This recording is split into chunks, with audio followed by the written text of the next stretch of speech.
Olá, irmãos. Nós queremos inicialmente agradecer ao Centro Espírita Paz do Senhor, que nos abre a porta ao trabalho, a oportunidade de colaborar com a doutrina espírita, que tanta luz tem trazido em nossas vidas.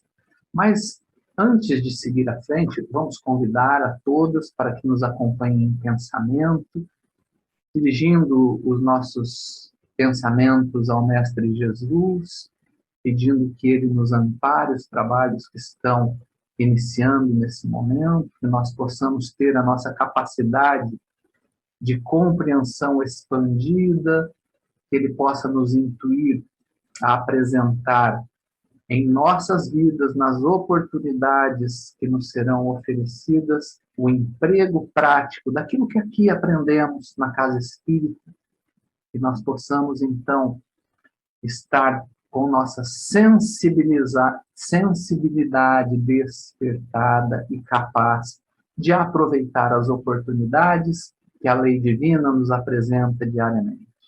Muito obrigado, mestre amado, e dessa forma damos por iniciados a palestra pública do dia de hoje. E é com os nossos pensamentos em maior equilíbrio que nós vamos começar a falar do tema que nos foi oferecido pela casa, qual seja viver é a melhor opção. Um tema que tem bastante significado, principalmente nos dias de atribulação que vivemos, né, nessa transição abençoada, né, para que possamos, então, reinterpretar o mundo que nos cerca a partir de nós mesmos, né? Esse convite da espiritualidade.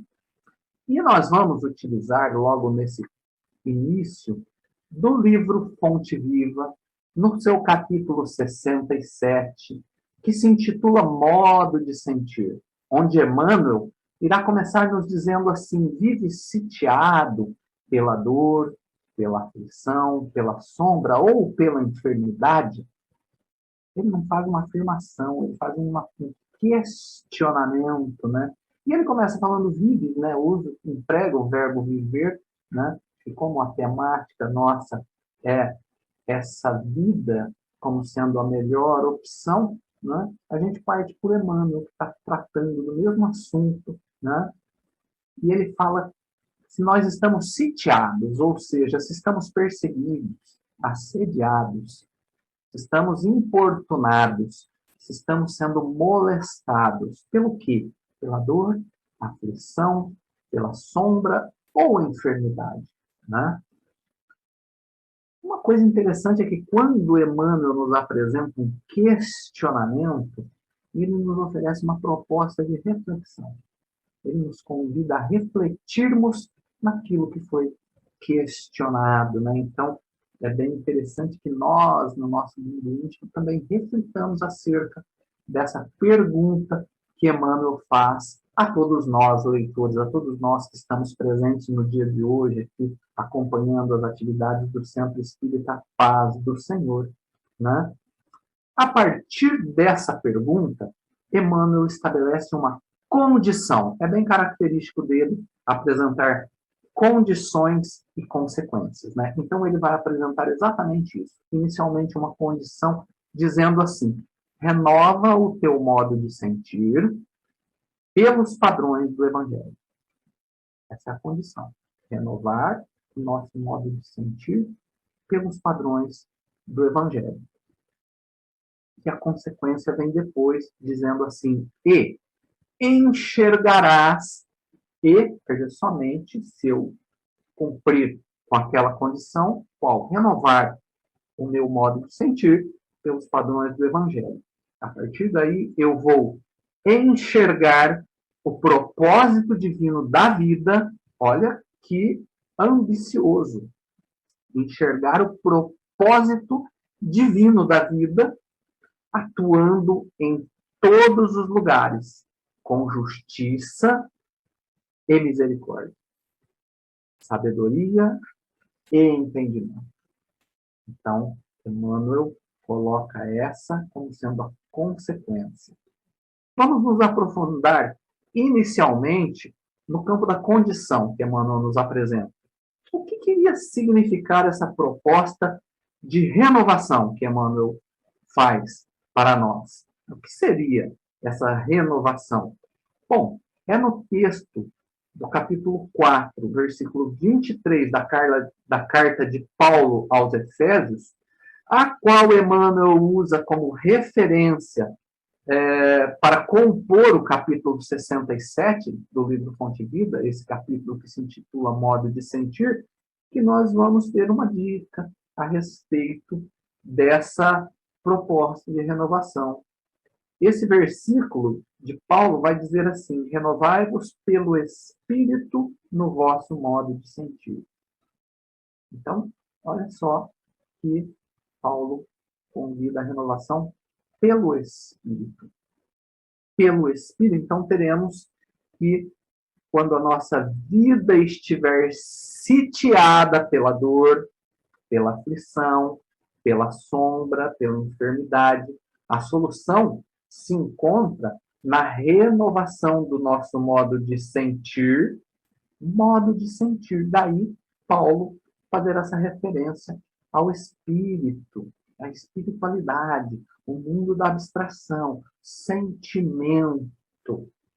Como mesmo? Pelo padrão do Evangelho. Porque eu posso reformular a minha forma de sentir, mas eu posso reformulá-la por um outro padrão qualquer. Mas ele não diz que essa reforma deva ser por um padrão qualquer. Pela minha vontade ou pela moda. Não, ele vai falar que essa reforma deve se dar pelo padrão do Evangelho. Muito bem. Emmanuel nos conduz, dessa forma, a duas formas distintas de sentir, duas formas diferentes de sentir o mundo. Esse sentir que é bem figurado, né? Que nos cerca, sentir esse mundo que nos cerca, né? A partir do nosso mundo íntimo, do nosso mundo interior, ou seja, esse mundo que nos constitui uma forma emocional, sentimental, abstrata, outra racional, lógica, concreta. E ele convida para essa emocional. Ele convida para essa moral, essa forma moral de sentir, de perceber o mundo. Mas vamos abordar esse aspecto mais à frente, porque agora nós vamos mergulhar na análise da consequência. A gente acabou de falar da causa, né? Vamos falar um pouquinho da consequência dessa mudança em nosso modo de sentir, de perceber. Ele diz assim, começa falando, e enxergarás. Opa, aqui tem uma coisa importante. Se ele está falando que eu enxergarei no futuro, ele quer dizer que eu não estou conseguindo ver. Perceberam? Enxergarás lá na frente. Eu não estou vendo isso, né? O que eu estou vendo, então? Eu estou vendo dor, por enquanto. Eu estou vendo aflição. Eu estou vendo sombra. Lembra da pergunta? É a pergunta. É só o que eu consigo ver até então, né? Estou vendo enfermidade, nada além disso. Então, a minha visão, ela ainda é muito pobre em relação ao mundo que me cerca. Mas ele fala enxergarás. Enxergarás o quê? O propósito divino da vida em todos os lugares. Nossa, é um mundo completamente novo, um mundo completamente diferente. Vamos entender os porquês e principalmente os paraquês, não os porquês. Né? Por que a dor? Por que a escuridão?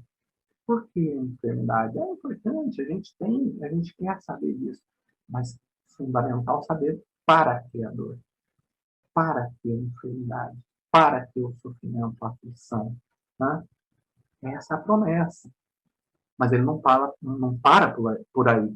Ele vai dizer que eu vou entender os porquês e os paraquês com justiça e misericórdia.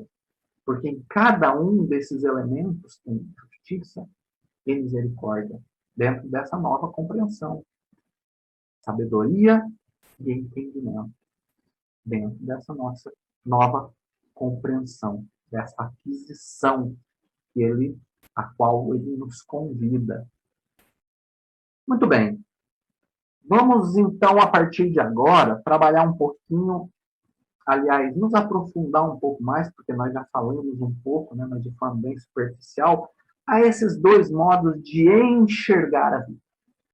Duas formas de enxergar a vida, de interpretar, de perceber a vida.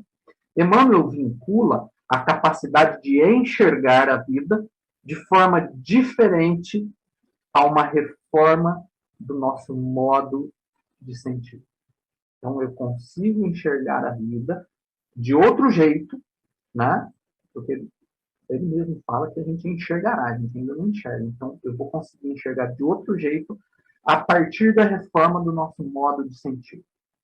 O que nos conduz a formas distintas de interpretar o mundo. Se não fosse assim, a gente estaria enxergando, né? Então, tem que ter uma outra forma de interpretar o mundo. Qual seja? Nós concluímos que a primeira é uma forma intelectiva, onde tudo é concreto, tudo é palpável, tudo é lógico, tudo é racional.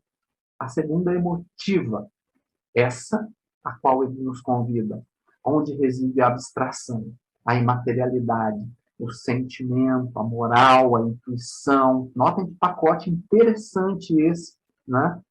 Que a qual Emmanuel convida que a gente se aprofunde.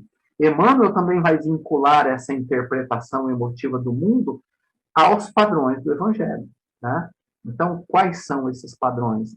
O Evangelho vai falar de amor, de perdão, vai falar de humildade, vai falar de caridade. O Evangelho vai falar de misericórdia, vai falar de verdade e tantos outros conceitos. Então, é a partir dessa ótica, dessas realidades, que eu vou absorvê-las e vou reinterpretar a vida. Emmanuel não é o único a usar os olhos como uma alegoria para a nossa capacidade de percepção do mundo.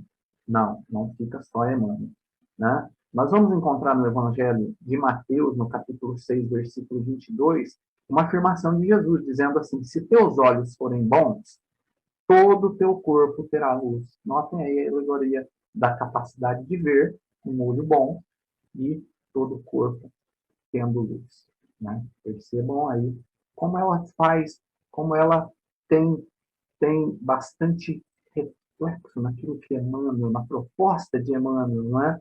Mas não fica por aí. No Evangelho de Mateus, no capítulo 13, versículo 44, outra afirmação de Jesus diz assim: eles verão e não enxergarão.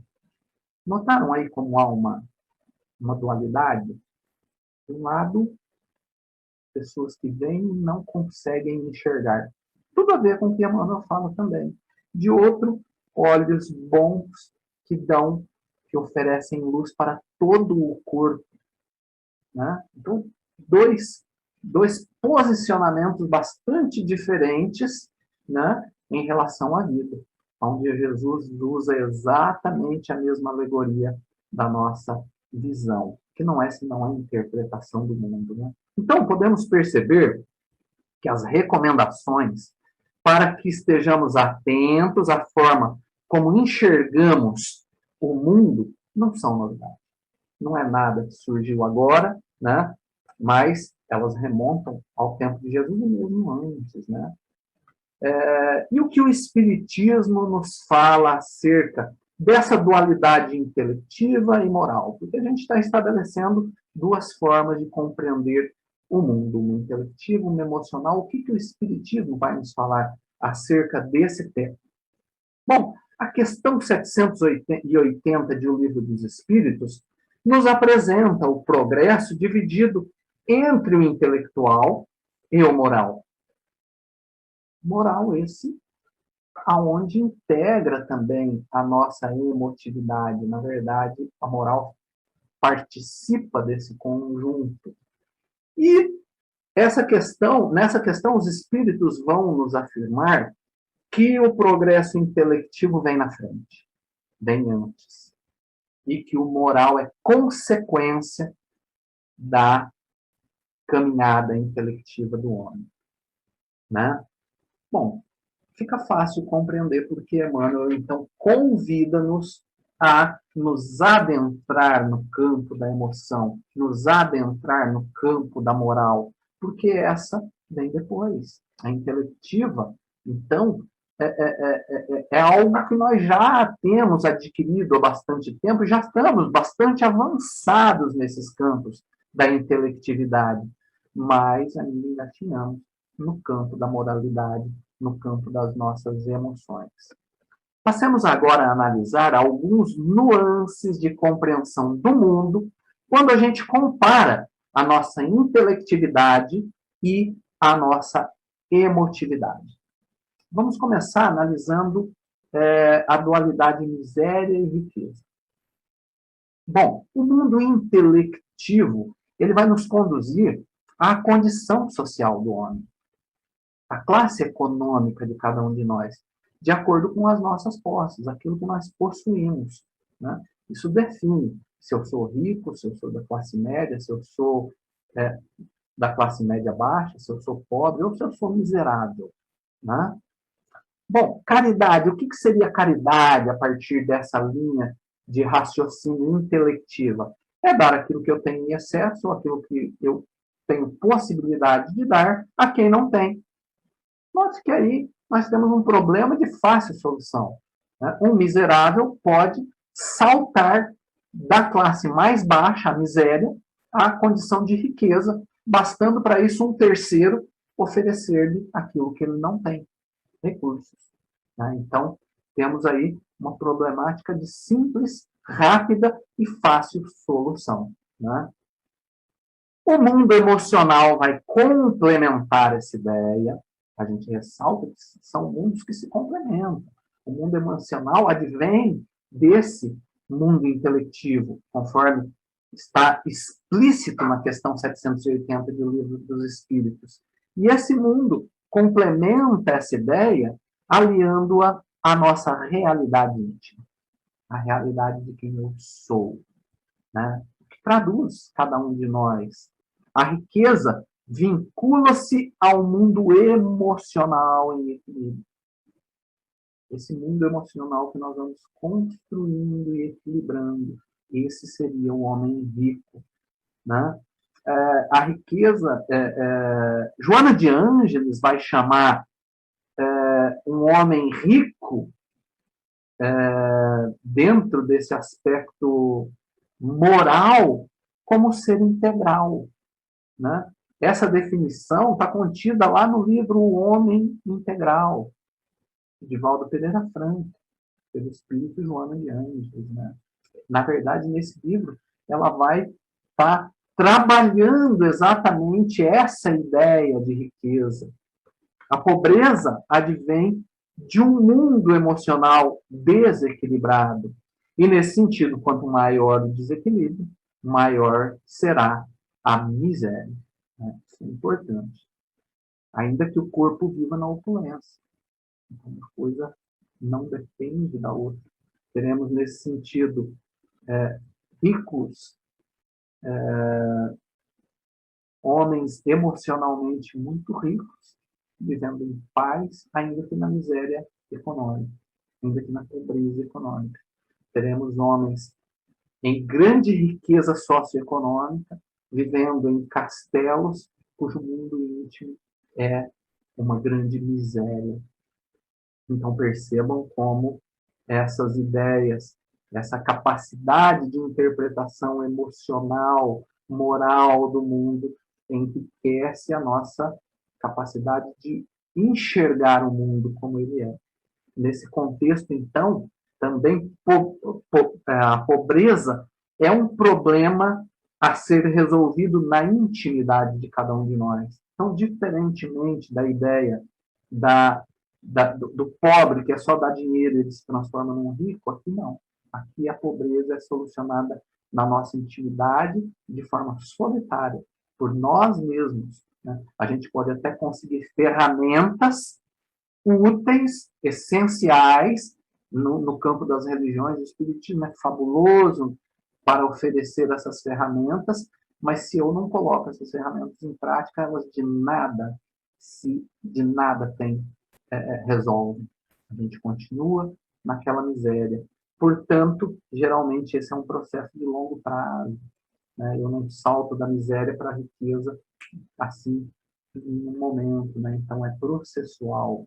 É um mundo que nós vamos construindo com nossas próprias mãos, figurativamente, dentro de nós mesmos, né? O conceito de vida é outro conceito bem interessante da gente considerar, porque ele vai apresentar também nuances bastante grandes. Enquanto o mundo intelectivo vai definir a vida como sendo a propriedade que caracteriza os organismos, cuja, desculpem, cuja existência evolui do nascimento até a morte pela falência dos órgãos. Essa é uma definição de vida à luz da ciência humana. O mundo emocional complementará essa ideia. O mundo emocional ampliará essa ideia. E vamos usar para tal uma frase que é atribuída ao filósofo Oscar Wilde. Ele vai nos dizer: viver é a coisa mais rara do mundo. A maioria das pessoas simplesmente existe. Então, ele estabelece uma diferença entre existir e viver, né? Pensamos que o convite de Emmanuel ele vai exatamente nessa direção, para que nos seja possível viver além da existência, cada vez mais, para que nós vamos gradativamente deixando de simplesmente existir, mas que nós possamos existir e também viver. Jesus vai abordar essa temática ao dizer: eu vim para que tenhais vida, para que tenham vida e vida em abundância. Está lá em João, no capítulo 10, versículo 10 do seu evangelho. Ou seja, essa compreensão emocional que amplia a nossa capacidade intelectiva e transforma o que antes era simples existência em vida de verdade, né? Quer dizer, existir, o que existe? Uma cadeira existe. Ela está lá, eu consigo tocá-la, ela existe. Mas viver é algo mais, né? Para que nós deixemos de ser homens cadeiras, né? Homens que simplesmente estão lá, vivem, mas vivem em abundância. Então, note como esse conceito, e a gente vai pincelando, meus queridos irmãos, porque nós temos aqui um tempo limite para falar. A gente poderia abordar cada tema desse e falar somente sobre ele. Na verdade, o Espiritismo faz isso, né? Mas aqui a gente vai dar umas pinceladas. O próximo item que a gente gostaria de falar é sobre felicidade, né? Felicidade é esse elemento que o mundo intelectivo vai nos informar que é feliz aquele que tem tudo que quer, tudo que precisa, né? E ser feliz. As mídias vão reforçar isso grandemente, né? Aquela propaganda, vem ser feliz, né? A mídia fala, a mídia quer vender felicidade. A mídia vai tentar, por todas as formas, nos vender felicidade. Mas será que felicidade se compra, né? O mundo intelectivo possivelmente nos diz que sim. Bom, o mundo emocional vai expandir essa capacidade de compreensão de felicidade pelo entendimento de que felicidade é, em essência, um sentimento. Por ser sentimento, ele se desvincula do campo do mundo concreto. Ele não pode, ele é uma abstração. Então, ele não pode estar vinculado ao mundo concreto. Ele não tem relação direta com esse mundo concreto. Não é o que eu tenho, e sim quem eu sou que me faz feliz.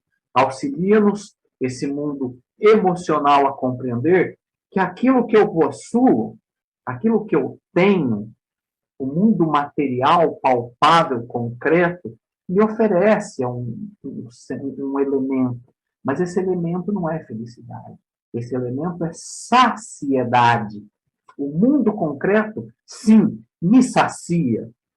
Essa sensação, saciedade, vincula-se ao mundo concreto, ao mundo material.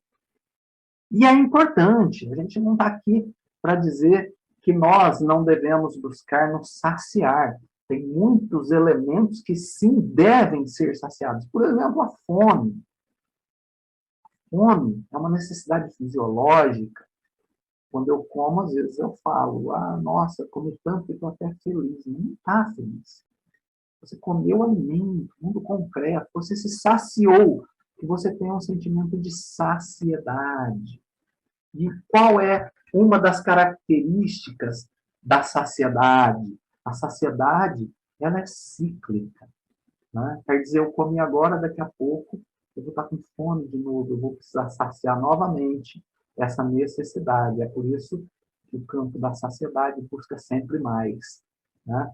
Se antes eu queria uma choupana, depois que consigo, eu quero uma casa maior, daqui a pouco eu quero uma casa com piscina e por aí vai. Né? Quer sempre mais. A sociedade é assim, não é? A felicidade, ela não, ela é perene, ela é conquista íntima, vincula-se a esse mundo emocional. Jesus vai chamá-la de tesouro que a traça não rói, ladrão não rouba. Então, dentro desse tesouro, encontra-se também a felicidade, não é só ela. Tem muito mais, né? Todos esses elementos. Por isso que Emmanuel fala que a gente deve buscar reformar o nosso sentimento, a capacidade de percepção, a partir do Evangelho. Porque ali a gente tem segurança, né? Ali a gente tem ferramenta segura para esse campo, para esse mundo, porque esse mundo, na nossa emotividade, também tem outras ferramentas desequilibradoras. Outro campo que a gente gostaria de abordar, sempre de olho no tempo, é a dor. O mundo intelectivo vai nos dizer que todo sofrimento físico ou moral, toda mágoa, define-se por dor. Né? Essa é a definição dos dicionários tradicionais, do mundo intelectivo. O mundo emocional vai ampliar esse conceito.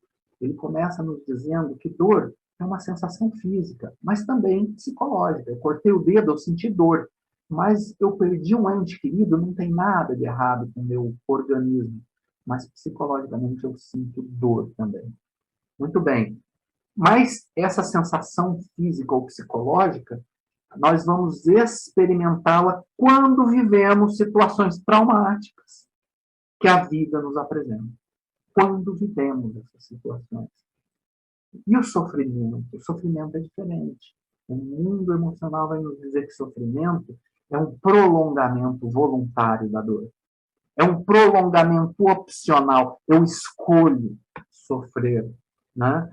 Quando as causas da dor já hajam cessado. A dor, de fato, o tempo da dor acabou. A partir dali, sim, eu posso escolher, optar, continuar sofrendo por minha conta, por minha livre escolha. Somos conduzidos por nós mesmos a reviver as experiências no campo da nossa memória. É o ressentir, é o ressentimento. É a gente repetindo por escolha própria.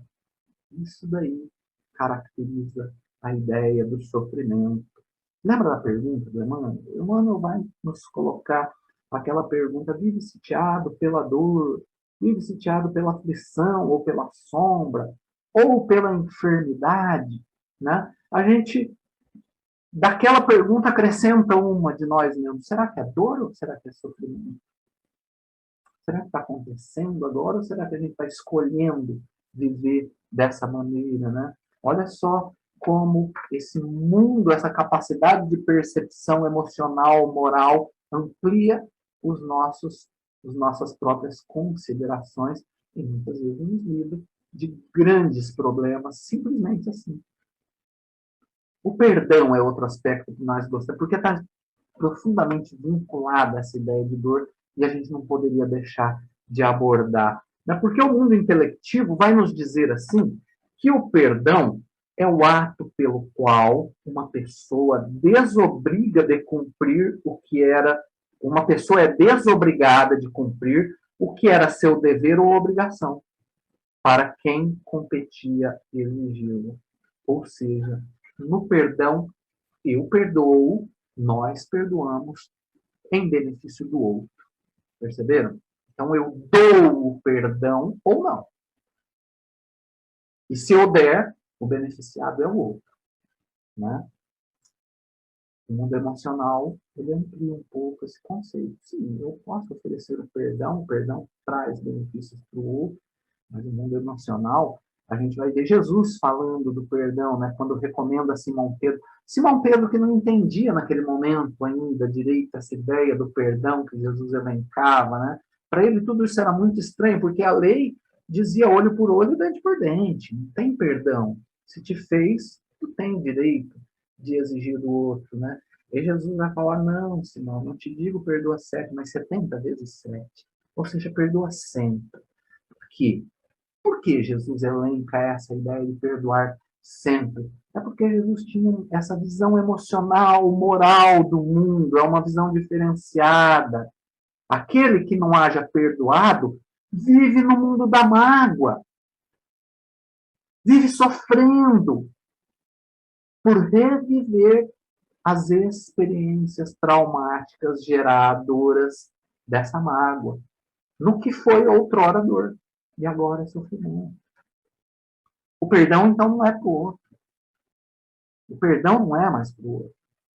Ele é a chave literal, para liberar as algemas do ressentimento que nós nos autoimpomos quando escolhemos sofrer, quando a dor já acabou, mas a gente continua vinculado na dor da ofensa que o outro me fez. E eu revivo.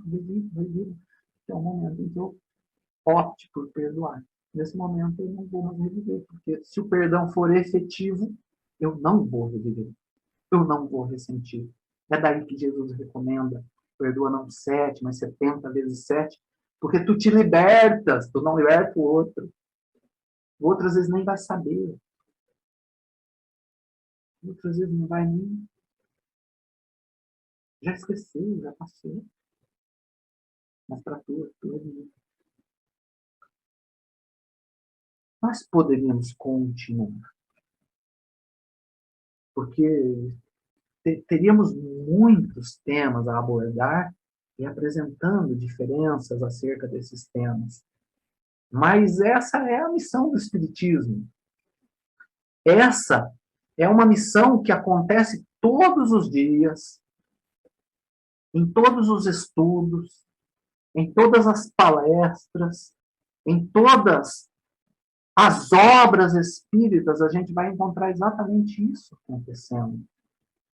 Então,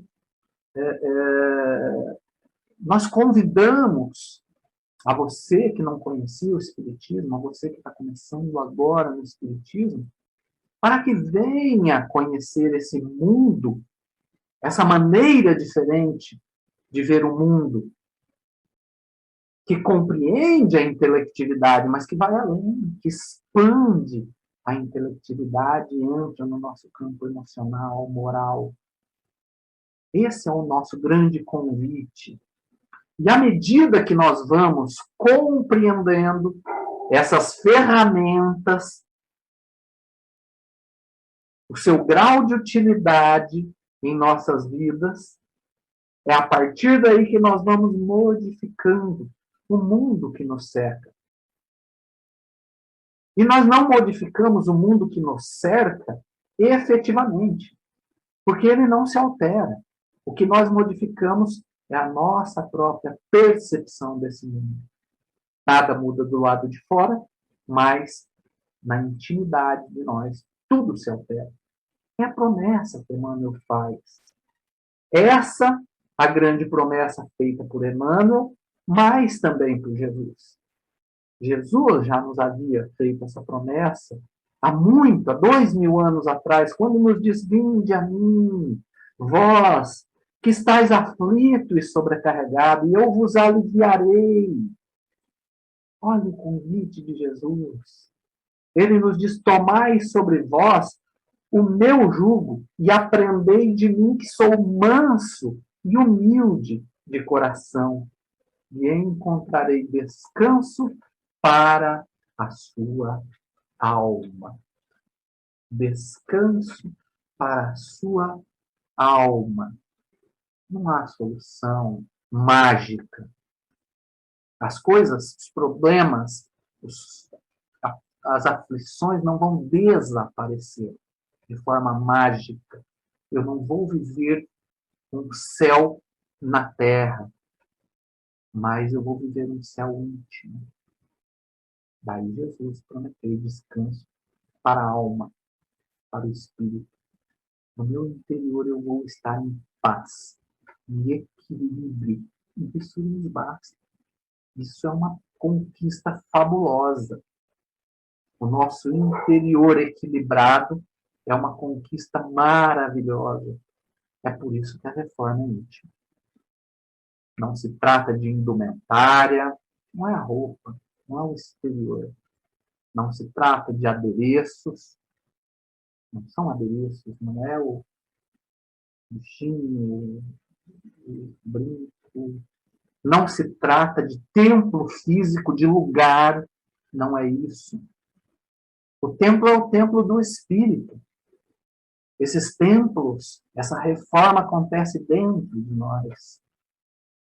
Então, nós deixamos aqui essas reflexões, o convite a todos para se aprofundarem nessa doutrina libertadora, para libertarmos-nos dessas algemas que, na grande maioria das vezes, foram autoimpostas por nós mesmos, pelas nossas escolhas mal feitas. Por optar entre a porta larga e estreita, sempre pela larga.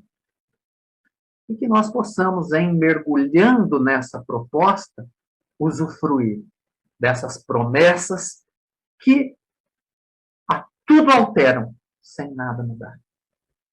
Desejamos a todos uma semana de muitas bênçãos, de muita luz, que nós possamos, então, refletir profundamente acerca de nós mesmos e buscar, então, em Deus, em Jesus, nosso farol, nosso guia, nosso modelo, as respostas.